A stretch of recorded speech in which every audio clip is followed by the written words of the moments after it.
మహాకుంభమేళాలో కోట్లాది భక్తులు పుణ్యస్నానాలు చేస్తున్న త్రివేణి సంగమ ప్రాంతంలోని నీటి నాణ్యత దారుణంగా పడిపోయింది. మురుగుతో నీరు కలుషితం అయిపోతోంది. ఇక్కడి నీటి కాలుష్యం ప్రాథమిక ప్రమాణాల స్థాయిని మించిపోయి స్నానానికి అనుకూలం కాని విధంగా మారిపోయింది. నీటిలో ఫీకల్ కోలిఫార్మ్ బ్యాక్టీరియా స్థాయిని మించి పెరిగిపోయింది. తాము పరీక్షించిన అన్ని ప్రాంతాల్లోనూ ఆ బ్యాక్టీరియా ఉండాల్సిన దానికన్నా ఎక్కువగా ఉందని ఈ నెల 3న నేషనల్ గ్రీన్ ట్రిబ్యునల్ కు కేంద్ర కాలుష్య నియంత్రణ మండలి ఓ నివేదిక ద్వారా తెలిపింది.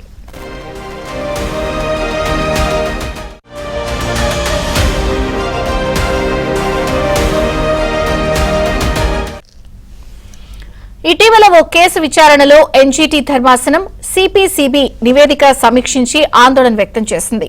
కాలుష్య నియంత్రణ చర్యలపై సమగ్ర నివేదిక ఇవ్వాలని తాము కోరినా స్పందించలేదని ఉత్తరప్రదేశ్ కాలుష్య నియంత్రణ మండలిపై ఎన్జీటీ తీవ్ర అసంతృప్తి వ్యక్తం చేసింది. ఈ కేసులో ఇవాళ జరిగే తదుపరి విచారణకు ఉత్తరప్రదేశ్ కాలుష్య నియంత్రణ మండలి సభ్య కార్యదర్శితో పాటు ఇతర అధికారులు పాల్గొనాలని ఆదేశించింది.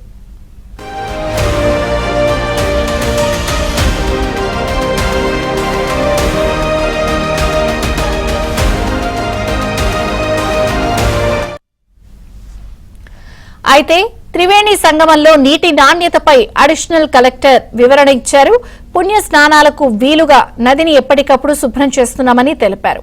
అన్ని ఘాట్లలో పీసీబీ బృందం ప్రతిరోజు నీటి పరీక్షలు చేస్తోందని, నీటి నాణ్యత నియంత్రణలోనే ఉందని చెప్పారు. పువ్వులు, కొబ్బరికాయలు, ఇతరత్ర పూజా సామాగ్రిని ప్రతి 2 గంటలకోసారి మెషిన్ల సాయంతో తొలగిస్తున్నామని వెల్లడించారు.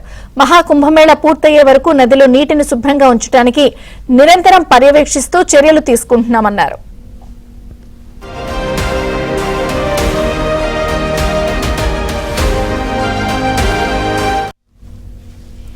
ఇక మహాకుంభమేళ నిర్వహణకు 7,000 కోట్ల రూపాయలు కేటాయించిన యూపీ ప్రభుత్వం జలాలు, వ్యర్థాల నిర్వహణకు 16 కోట్ల రూపాయలు ఖర్చు పెడుతోంది. అత్యాధునిక పద్ధతుల్లో మురుగునీటి నిర్వహణ, వ్యర్థాల తరలింపు చర్యలు నిర్వహిస్తోంది.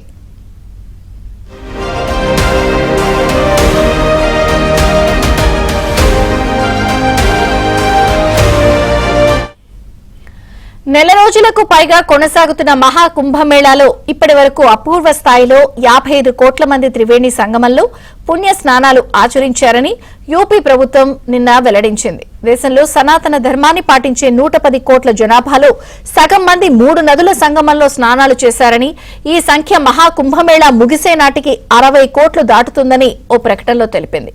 దేశంలోని దాదాపు 143 కోట్ల ఉన్న మొత్తం జనాభా పరంగా చూస్తే ఇప్పటి వరకు 38% పైగా ప్రజలు పుణ్య స్నానాలు చేశారని తెలిపింది.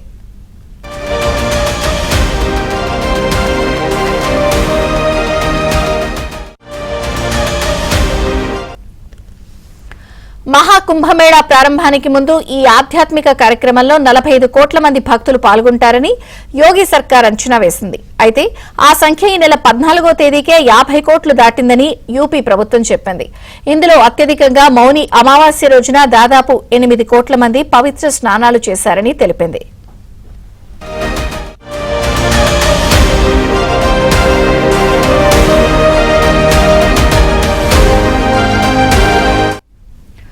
మహాకుంభమేళాకు వస్తున్న భక్తులు అయోధ్య దర్శనానికి కూడా వెళ్తున్నారు. రద్దీని నియంత్రించేందుకు అయోధ్యలోకి వాహనాలను అనుమతించడం లేదు.